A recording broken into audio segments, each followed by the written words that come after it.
Shalom Bapak Ibu Saudara yang dikasihi Tuhan. Seri pengajaran hari ini berjudul Membawa Damai.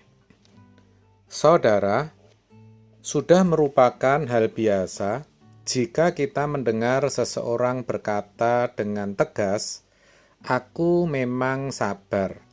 Tapi ingat, sabar ada batasnya.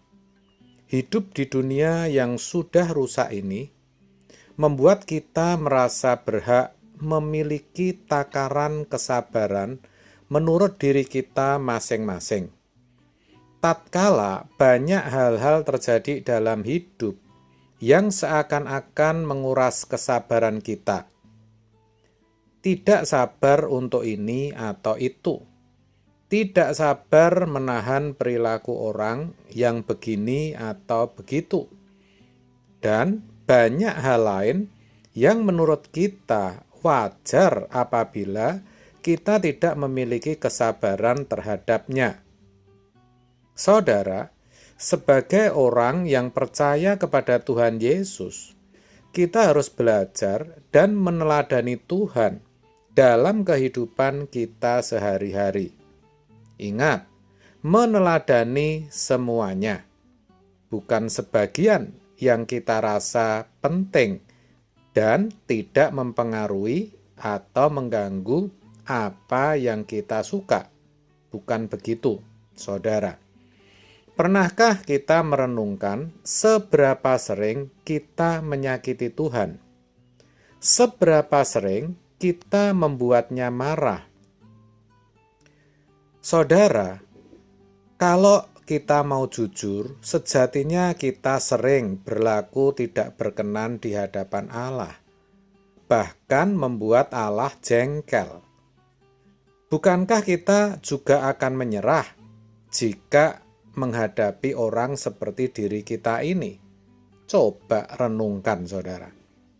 Nah, terkadang kita seringkali justru memperlakukan orang lain berbeda atau bertolak belakang dengan perlakuan yang ingin kita terima.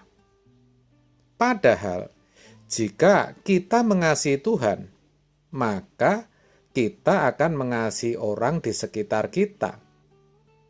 Itu mesti begitu, saudara. Kita seringkali menuntut orang lain melakukan apa yang kita mau. Tetapi kita tidak mau menjadi berkat bagi mereka. Nah, itu yang sering kita lakukan, yang sering terjadi. Saudara, Tuhan memanggil kita itu untuk mengasihi orang yang ada di sekitar kita. Juga untuk mengasihi mereka yang memperlakukan kita dengan baik maupun mereka yang melakukan kesalahan kepada kita. Kita itu dipanggil untuk menjadi pembawa damai. Sebagaimana Tuhan telah terlebih dahulu membawa damai ke dalam dunia ini. Kita menjadi pembawa damai yang berusaha untuk memberi cahaya ke dalam dunia yang gelap ini.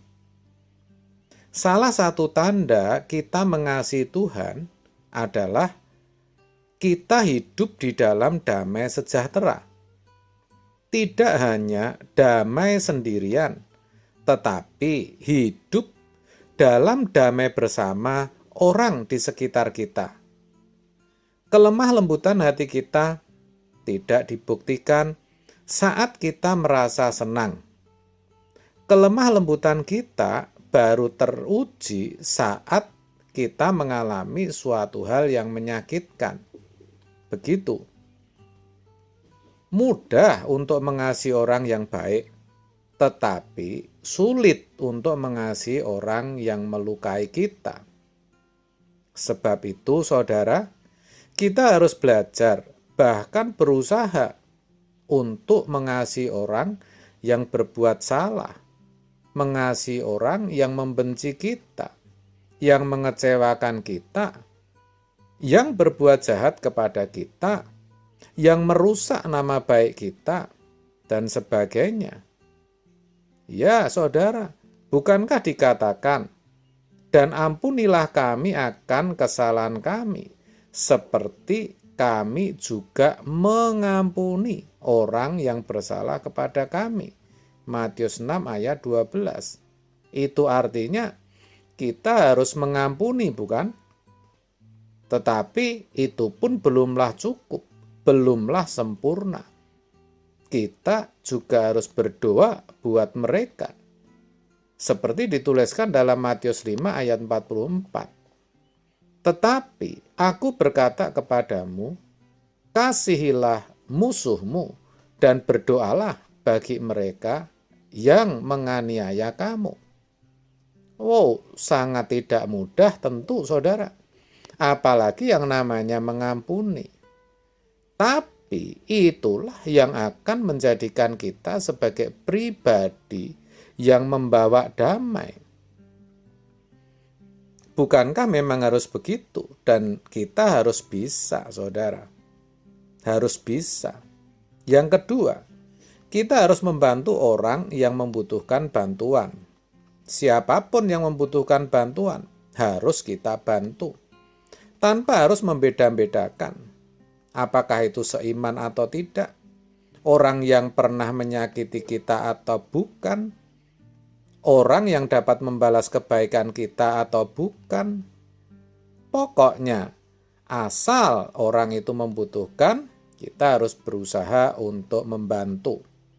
Galatia 6 ayat 2 mengatakan, bertolong-tolonglah menanggung bebanmu. Demikianlah kamu memenuhi hukum Kristus. Sangat jelas ya, saudara. Jadi kita harus memberi bantuan kepada siapapun yang membutuhkan. Bukankah dituliskan juga adalah lebih baik berbahagia memberi daripada menerima? Kisah 20 ayat 35. Memberi berarti membawa damai, bukan hanya pada diri kita, tapi juga bagi orang yang menerima, bagi orang lain, saudara. Dan yang terakhir, kita harus menyadari bahwa kita semua adalah ciptaan Tuhan yang berharga. Siapapun kita itu berharga di mata Tuhan. Walaupun ada kekurangan dalam fisik kita, misalnya tubuh pendek, hidung tidak mancung, tidak pandai bicara, atau kita bukan orang kaya, dan sebagainya, tetapi kita berharga. Menyadari akan hal ini, kita tidak akan rendah diri. Kita akan menjadi orang percaya yang selalu menjadi berkat bagi orang lain. Sehingga bukan saja hati kita damai, tetapi kita juga membawa damai.